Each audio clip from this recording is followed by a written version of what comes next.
Hey, what is going on, YouTube? I am back. You already know who it is. It is me once again, Luke, the Intelligent Hustler, with a brand new video this time.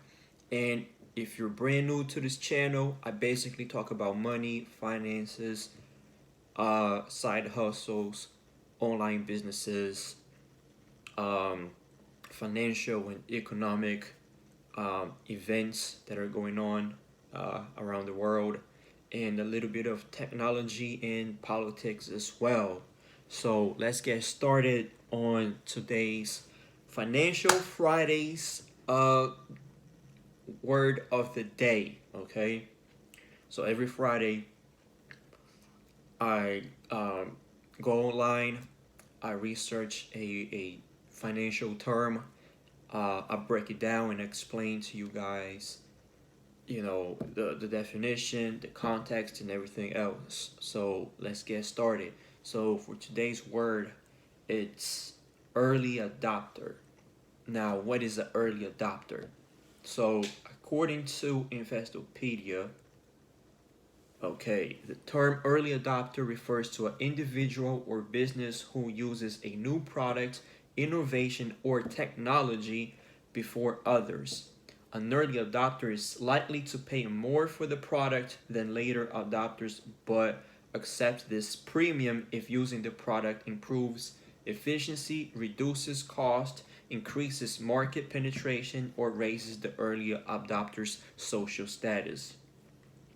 Companies rely on early adopters to provide feedback about product efficiencies and to cover the cost of the product's research and development. Now, how an early adopter works. They say here the rate of diffusion or adoption of a new product by the market at large can vary according to the type of product and its price. Early adopters in the business world face a high level of risk in that they're using a product or technology that may not be perfected and which may not work with the products used by suppliers and customers, or may not be compatible with other products they own. Uh, so basically, an early adopter, in my own definition, is just you know anybody, or it could be an institution also, or an entity um, that uses a product or service or technology before it becomes mainstream. For example, I was a early adopter of Bitcoin, right? Um, I started investing in Bitcoin way back in 2014. Um, very, very slowly. I wasn't investing like thousands of dollars early on, okay?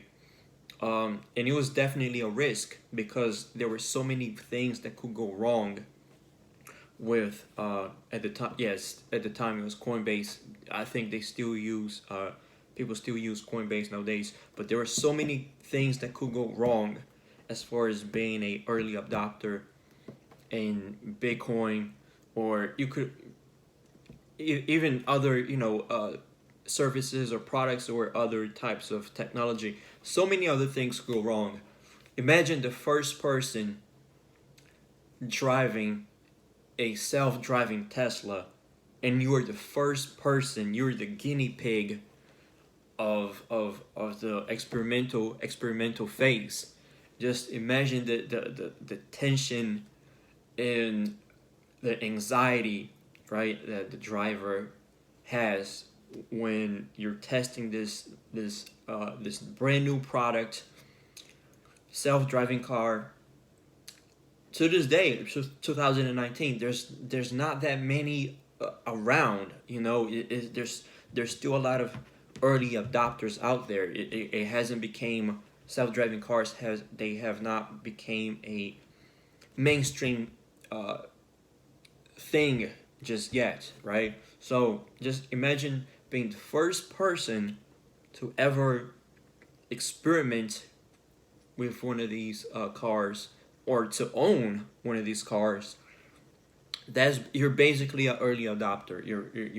You're adopting to a brand new product or service or technology that has never been experimented or used before, you know.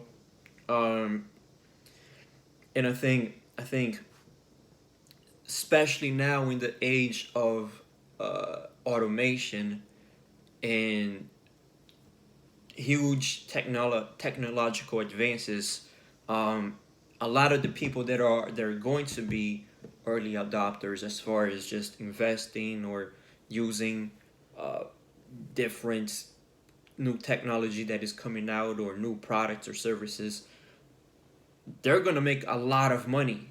They're gonna be extremely wealthy because they are ahead of the curve from everybody else. Now, some of them may fail, right? Just like in the tech bubble of the late 1990s, a lot of people were trying to start companies online. They're trying to start tech startups, and many of those companies did. Many of those websites didn't in 2019. They're gone, right? Um, MySpace is gone, right? So there's definitely a risk involved, especially if you're a early adopter and investor. There's a lot of risk involved because just by the nature of technology and technology companies, um, things don't really pan out, right? Like I said, MySpace is gone and things like that. So there's a lot of risk involved. But for the ones that getting early, really, really early, they may pay a higher price, uh, or they might pay none at all. Like with Bitcoin, when if you got into Bitcoin really, really early, you could have gotten, I don't know, an entire Bitcoin for $1, right? Or I think in 2010, 2011, it was like less than $10 for a coin. So now you do the math, right? Years later down the line, 2016, 2017, we're talking about 10 grand or almost 20 grand almost, right? Um, So sometimes being an early adopter, you might have to pay a hefty price. Sometimes you don't. It depends on what it is. It depends if the investment pans out, right? If the product pans out, if the brand becomes gains traction. But in my personal opinion, this is the best time to be an early adopter in in technology, anything related to technology. If you want to invest, go right ahead because most likely you're gonna reach it's gonna pan out a little bit, and you probably will get some returns, and then you could probably learn from those mistakes. If it did not take off like you thought it would, you can learn from those mistakes and hop onto another trend, right? um but that's all that I have for today. Please subscribe to the channel, please like this video, please share, please comment, so forth and so on, and I'll see you guys on the next video. Peace out and keep hustling.